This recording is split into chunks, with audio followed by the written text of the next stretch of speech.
RTI Live News. Ask for right. RTI live news కి స్వాగతం. ములుగు జిల్లా మారుమూల ఏజెన్సీ ప్రాంతమైన వెంకటాపురం మండలంలోని రామచంద్రాపురం గ్రామంలో ములుగు ఎస్పీ ఆదేశాల మేరకు యాంటీ డ్రగ్ క్యాంపెయిన్ లో భాగంగా ఈ రోజు రామచంద్రాపురం గ్రామంలో మాదక ద్రవ్యాల నిర్మూలన ప్రోగ్రాం నిర్వహించడం జరిగింది. ఇందులో భాగంగా యువత డ్రగ్స్ కి నో చెప్పండి, జీవితం విలువైంది, వృధా చేసుకోకండి అని త్వరలో జిల్లా స్థాయి వాలీబాల్ టోర్నమెంట్ నిర్వహించడం జరుగుతుంది. మాదక ద్రవ్యాలు వ్యతిరేకంగా పోరాడదాం, గంజాయి మరియు ఇతర మత్తు పదార్థాల గురించి ఏదైనా సమాచారం ఉంటే వెంటనే పోలీసులకు సమాచారం అందించాలని సిఐ బండారి కుమార్ సూచించారు. సమాచారం అందిన వారి వివరాలు గోప్యంగా ఉంచబడతాయని ఎస్ఐ కొప్పుల తిరుపతిరావు తెలిపారు.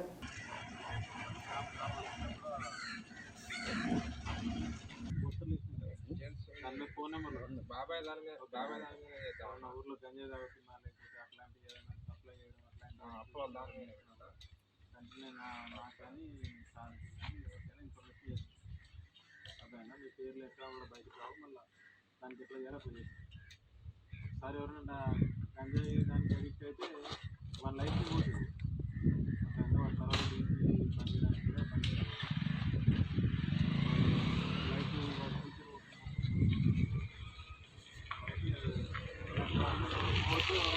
ఎవరికి తెలియకుండా చేప కింద నీరులాగా ఈ సమాజంలో ఆల్రెడీ ఇట్లా స్ప్రెడ్ అయిపోతుంది.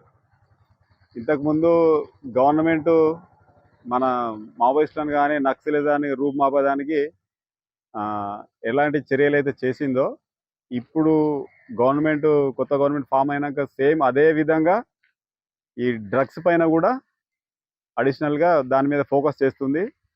ఎట్లాంటి ఇన్ఫర్మేషన్ ఉన్నా, ఏదైనా ఎవరైనా తీసుకొచ్చి అమ్మటం కానీ త్రాగటం కానీ ఏది చేసినా కానీ ఏదైనా ఇన్ఫర్మేషన్ ఉంటే వెంటనే మాకు ఆ నంబర్లు ఎస్ఐ గారు కానీ నాకు కానీ ఏ కానిస్టేబుల్ కానీ మనకు అసలు దిక్కుతోచని పరిస్థితిలో 100 కొట్టినా నో ప్రాబ్లం.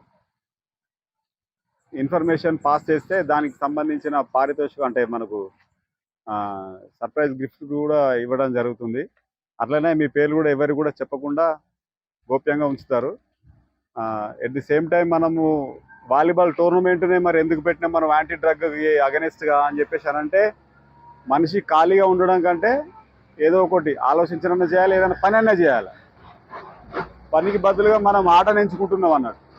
ఆడితే ఏమవుతుంది, ఆరోగ్యం ఉంటుంది, మానసిక ఉల్లాసం ఉంటుంది, ఇంకొక దాని మీద ఆలోచన పోదు. అందుకే మెయిన్గా యూత్ దానికి అడిక్ట్ కాకుండా మనము క్రీడలో ఆడించే ఒక ప్రోగ్రామ్ను ఎంచుకోవడం జరిగింది. అదేవిధంగా దానికి సంబంధించినవి సబ్ డివిజన్ స్థాయిలో జరుగుతున్న క్రీడలు సబ్ డివిజన్ స్థాయిలో జరుగుతాయి, మళ్ళీ జిల్లా స్థాయిలో కూడా జరిగి మంచి గిఫ్ట్లు కూడా దానికి సంబంధించిన ప్రైజ్ మనీ కూడా ఇవ్వడం జరుగుతుంది. ఆల్రెడీ మండల స్థాయిలోనే మనము మినిమం 5,000 వరకు ఫస్ట్ ప్లేస్కు ప్రైజ్ మనీ ప్లస్ మెమోంటో ఇవ్వడం జరిగింది. ఈ రకమైన ప్రోత్సాహం ఉన్నప్పుడు మీరు కూడా కొంచెం ఆలోచించి ఏదైనా జరిగితే ఎవరైనా పిల్లలు ఎవరైనా అట్లాంటి దూరంలోకి పోయే విధంగా ఉంటే మాత్రం ఇన్ఫర్మేషన్ ఇవ్వాలి పక్కా. ఓకేనా? గ్రామ కమిటీలు కూడా వేస్తాము. అది వేసి దానికి అనుగుణంగా వాళ్ళు ఇన్ఫర్మేషన్ ఇచ్చే విధంగా మీరు కూడా ఇంకా తెలిసిన వాళ్ళకి కూడా చెప్పాలి డ్రగ్స్ని కూడా. ఎందుకంటే ఇప్పుడు ఈరోజు మనం ఈ స్థాయిలో ఉన్నారు, రేపు మన పిల్లలు వస్తారు, వాళ్ళు కూడా అలవాటు పడే ఆస్కారం ఉన్నది. కాబట్టి దాన్ని ఇప్పుడే రూపుమాపాలి. అర్థమైందా? ఏమాత్రం అవకాశం ఉన్నా మాకు సహకరించాలి. ఓకేనా?